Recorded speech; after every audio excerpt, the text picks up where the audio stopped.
샬롬 6월 17일 수요일 하나님 나라를 시작하는 말씀 묵상 시간입니다. 하나님께서 오늘 우리에게 주시는 말씀은 고린도전서 11장 2절에서 16절까지의 말씀인데요. 장년누리 이경란 집사님께서 말씀을 봉독해 주시겠습니다. 하나님의 말씀을 경청하십시오. 너희가 모든 일에 나를 기억하고 또 내가 너희에게 전하여 준 대로 그 전통을 너희가 지킴으로 너희를 칭찬하노라. 그러나 나는 너희가 알기를 원하노니 각 남자의 머리는 그리스도요 여자의 머리는 남자요 그리스도의 머리는 하나님이시라. 물은 남자로서 머리에 무엇을 쓰고 기도나 예언을 하는 자는 그 머리를 욕되게 하는 것이요 무릇 여자로서 머리에 쓴 것을 벗고 기도나 예언을 하는 자는 그 머리를 욕되게 하는 것이니 이는 머리를 민 것과 다름이 없음이라. 만일 여자가 머리를 가리지 않거든 깎을 것이요 만일 깎거나 미는 것이 여자에게 부끄러움이 되거든 가릴지니라. 남자는 하나님의 형상과 영광이니 그 머리를 마땅히 가리지 않거니와 여자는 남자의 영광이니라. 남자가 여자에게서 난 것이 아니요 여자가 남자에게서 났으며 또 남자가 여자를 위하여 지음을 받지 아니하고 여자가 남자를 위하여 지음을 받은 것이니 그러므로 여자는 천사들로 말미암아 건세 아래에 있는 표를 그 머리 위에 둘지니라. 그러나 주 안에는 남자 없이 여자만 있지 않고 여자 없이 남자만 있지 아니하니라. 이는 여자가 남자에게서 난 것 같이 남자도 여자로 말미암아 났음이라. 그리고 모든 것은 하나님에게서 났느니라. 너희는 스스로 판단하라. 여자가 머리를 가리지 않고 하나님께 기도하는 것이 마땅하냐. 만일 남자에게 긴 머리가 있으면 자기에게 부끄러움이 되는 것을 본성이 너희에게 가르치지 아니하느냐. 만일 여자가 긴 머리가 있으면 자기에게 영광이 되나니 긴 머리는 가리는 것을 대신하여 주셨기 때문이니라. 논쟁하려는 생각을 가진 자가 있을지라도 우리에게나 하나님의 모든 교회에는 이런 관례가 없느니라. 아멘.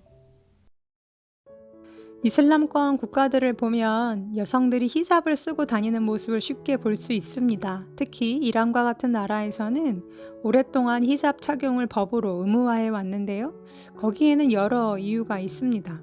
그런데 그중 가장 큰 이유는 아무래도 종교적인 이유가 가장 크죠. 그들이 믿는 이슬람교 경전인 코란에 보면 이런 말씀이 있습니다. 믿는 여성들에게 일러 가로되 그녀들의 시선을 낮추고 순결을 지키며 밖으로 나타내는 것 외에는 유혹하는 어떤 것도 보여서는 아니 된다. 그리고 천으로 가슴을 가려 남편과 부모, 자식, 형제, 어린이 등을 제외한 사람들에게 아름다운 곳을 드러내지 않도록 하여라. 또 있습니다. 그대의 아내들과 딸들과 믿는 여성들에게 외출할 때에는 질밥을 입으라고 이르라. 그렇게 함이 가장 편리한 것으로 이는 가늠되지 않도록 합니다. 네. 전통적인 이슬람 문화에서는 여성의 머리카락이나 몸매가 남성을 유혹하는 요소가 될 수 있다고 보았습니다. 따라서 이를 가리는 것이 여성 자신을 보호하고 사회 질서를 지키는 일이라고 여겼죠. 하지만 오늘날의 시각에서 보면 이러한 법은 여성의 자유를 제한하는 차별적 제도임이 확실합니다. 실제로 2022년 이란에서는 히잡을 제대로 착용하지 않았다는 이유로 마흐사 아미니라는 여성이 경찰에게 체포된 이후 의문의 죽음을 당하는데요. 이 사건을 발단으로 히잡 의무화에 반대하는 시위가 전국적으로 확산되기도 했습니다. 고린도전서 11장에도 그 당시 여자들이 예배 때 머리에 수건을 써야 하는 문제로 교회가 시끄러웠던 이야기가 적혀져 있습니다. 고린도 교회 안에는 이 머리 수건 쓰는 것을 반대하는 여인들이 있었고 이 문제에 대한 답을 바울이 편지로 써서 고린도 교회에 보내는데요. 그렇다면 바울은 이 편지를 통해 무엇라고 답을 했을까요? 고린도전서 11장에 기록된 바울의 권면을 보면 바울은 최종적으로 여자는 머리를 가려야 한다라고 이야기합니다. 오늘날 이 말씀을 대할 때 우리는 당혹감을 감출 수가 없죠. 하나님 안에서 유대인과 이방인, 종과 자유인 모두가 다 평등하다라는 이 복음의 진리를 선포하던 바울이 왜 이런 말을 했을까요? 바울 역시도 결국 그 시대의 가부장적인 한계를 벗어나지 못한 남성 우월주의자였던 걸까요? 네, 이런 의문을 품게 되는데요. 그렇다면 왜 사도 바울은 고린도 교회 여성들에게 머리에 수건을 쓰라고 명령했는지 오늘의 본문을 깊이 살펴보면 여기에는 교회를 지키고 또 성도를 보호하려는 바울의 깊은 목회적인 심정과 복음의 본질이 담겨 있음을 알 수 있습니다. 첫째로 바울은 수건을 벗으려 했던 이들의 속마음과 의도를 꿰뚫어 보았습니다. 당시 고린도 교회에는 성령의 은사를 강하게 체험하는 여성들이 생겨났는데요. 문제는 이 은사가 영적인 교만으로 이어졌다라는 점입니다. 그들은 나는 성령을 받은 특별한 존재인데 왜 은사도 없는 저 남자들 밑에 있는 것처럼 수건을 써야 하지? 라며 수건을 벗어 던졌습니다. 그들의 동기는 남녀 평등이라는 복음의 가치를 실현하려는 것이 아니라 자신의 영적 우월함을 과시하고 뽐내려는 것이었습니다. 바울은 이로 인해 교회 안에 은사를 받은 자와 받지 못한 자 사이에 또 다른 계급과 차별이 생겨나는 것을 우려했습니다. 두 번째로 바울은 모두가 똑같이 가림으로써 약자와 죄인들을 보호하기 위함이었습니다. 당시 사회에서 머리를 짧게 자르거나 드러내고 다녔던 이들은 창녀나 노예 혹은 간음죄를 지어 징벌을 받은 여성들이었습니다. 만약 교회 안에서 자유를 얻은 일반 여성들이 너도나도 머리수건을 벗기 시작한다면 어떻게 되었을까요? 예배당 문을 열고 들어오는 약자들과 과거의 죄를 가진 여성들이 누구인지 단번에 드러나게 되었을 것입니다. 그리고 정죄와 편견의 대상이 되었겠죠. 바울은 모두가 수건을 씀으로써 상처받기 쉬운 이들을 감싸안고 보호하는 공동체를 만들고자 함이었습니다. 마지막으로 세 번째는 온전한 예배에 집중을 돕기 위한 배려였습니다. 문화적으로 여성의 긴 머리가 남성들에게 큰 시각적 자극과 유혹이 되던 시대였습니다. 바울은 예배의 자리에 나아온 성도들이 그 시선과 마음을 빼앗기지 않고 오직 하나님께만 집중할 수 있도록 서로를 배려하는 차원에서 정숙하게 머리를 가릴 것을 권면했던 것이죠. 네, 그렇습니다.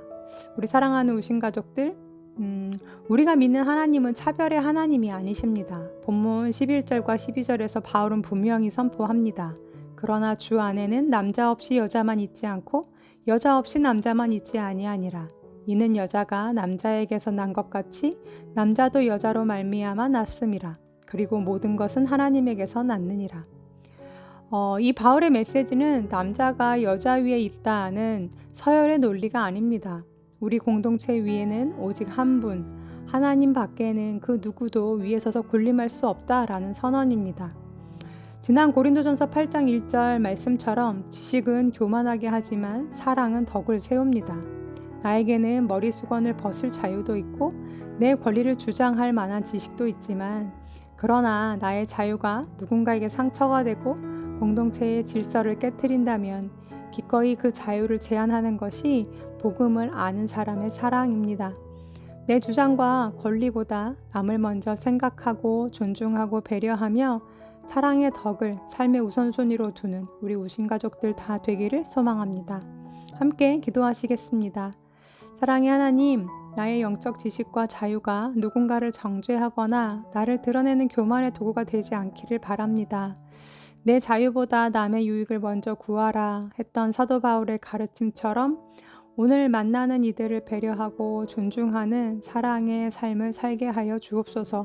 오직 우리 위에 계시는 하나님, 그 하나님의 자녀로 하나님이 바라시는 뜻과 명령을 우리 삶 속에서 살아내는 우리 우신 가족들이 다 되게 하여 주옵소서. 예수님의 이름으로 기도합니다. 아멘. 말씀을 마쳤습니다. 이후로 함께 나눌 레마의 말씀 사연은 오늘 말씀을 봉독해 주신 이경란 집사님께서 보내주신 사연 나눕니다. 안녕하세요. 저는 장년 여자 육순 이경란 집사입니다. 높은 뜻 우신교회는 올 1월에 등록해서 처음으로 하나씩 말씀을 나누게 되었습니다. 몇 년 동안 교회에서의 어려움과 또 작년엔 엄마가 하늘나라 가셔서 저는 너무 힘든 날들을 보냈던 것 같습니다. 이곳에서 예배드리며 교제하며 조금씩 새롭게 신앙생활을 세워가고 있습니다. 얼마 전에 잘잘법의 김학철 목사님의 영상을 보게 되었는데요. 누가복음 15장 탕자의 비유에 대한 내용이었습니다. 각각 아들의 입장을 본다면 뻔뻔하지만 종으로라도 돌아오길 원했던 둘째 아들과 이제까지 자신이 열심히 일한 가치를 외면당해서 억울한 첫째 아들일 것입니다. 그런데 아버지는 관점 자체가 다르다고 말씀하시더군요. 일과 재산이 중요한 게 아닌 다시 찾은 아들 그 자체가 기뻤던 것이지요.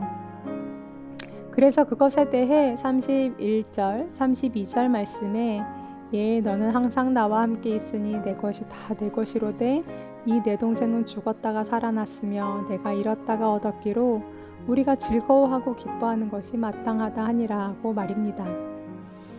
요즘도 세상은 자신의 가치와 쓸모를 더 인정받기 위해 모두가 자신의 무가치함과 싸우고 있다라는 드라마가 나올 정도로 고군분투하며 살아가고 있는 현실입니다. 저도 자녀들이 어느 정도 크니까 저의 가치와 쓸모에 대해 생각이 많아지던 중인데 항상 도구로 써주십시오라는 기도를 많이 했던 것 같습니다. 그것이 겸손의 당연한 모습이라고 생각했었습니다. 그런데 하나님의 관점은 우리를 쓸모의 가치로 보시는 게 아니고 절대적 가치로 보신다는 것이지요. 그렇게 바라보니 종이 아닌 아들로 둘째 아들을 받아들이고 첫째 아들에게도 그렇게 말씀하실 수 있구나라고 생각하게 됐습니다. 한 인생의 가치를 절대적 가치로 봐주시는 하나님께 더 이상 도구가 아닌 기쁨과 감사의 표현으로 모든 예배와 봉사가 이루어져야 되는구나를 깊이 묵상하고 있습니다. 꽤 오래전 일인데요. 한 중증 뇌성마비인 자매님을 알게 되었습니다. 그분의 언니가 사모님께 동생에게 복음을 전해달라는 부탁을 했고 사모님께서 여러 차례 방문하시어 복음도 전하고 함께 예배도 드리던 중 저도 동참하여 목욕도 시켜드리는 시간을 갖기도 했습니다.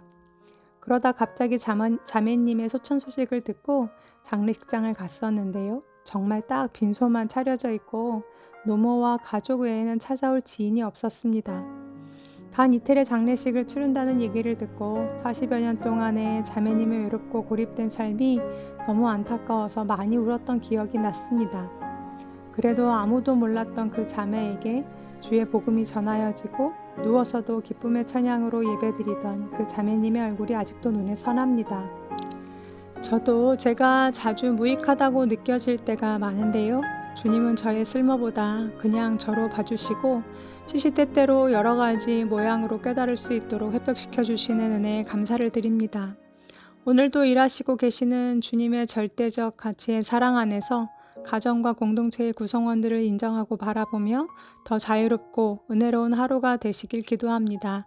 오늘은 그 자매님과 함께 찬양했던 예수 사랑하심은을 나누고 싶습니다. 네, 이렇게 사연 보내주셨습니다.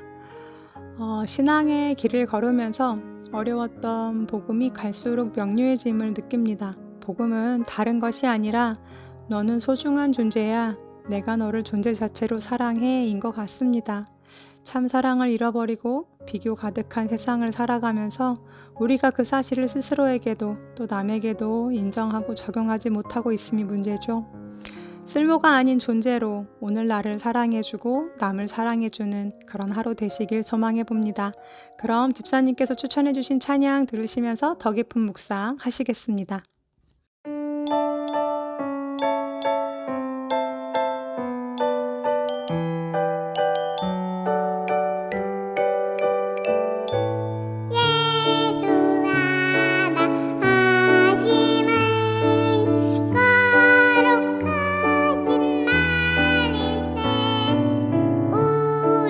우리들은 약하나 예수 본세만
내가 연약할수록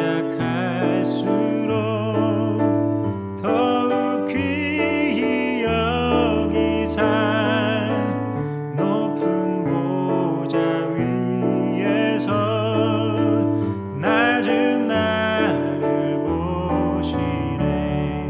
날 사랑하심, 날 사랑하심, 날 사랑하심, 성경에 써 있네.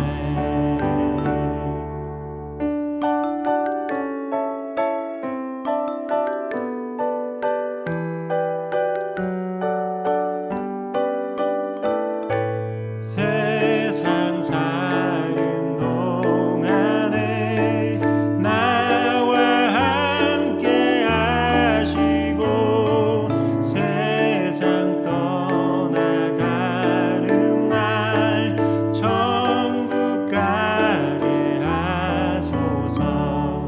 날 사랑하심, 날 사랑하심,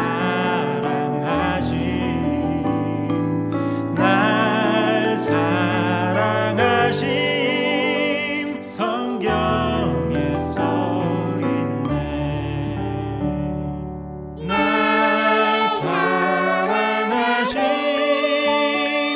날 사랑하심, 날 사랑하심,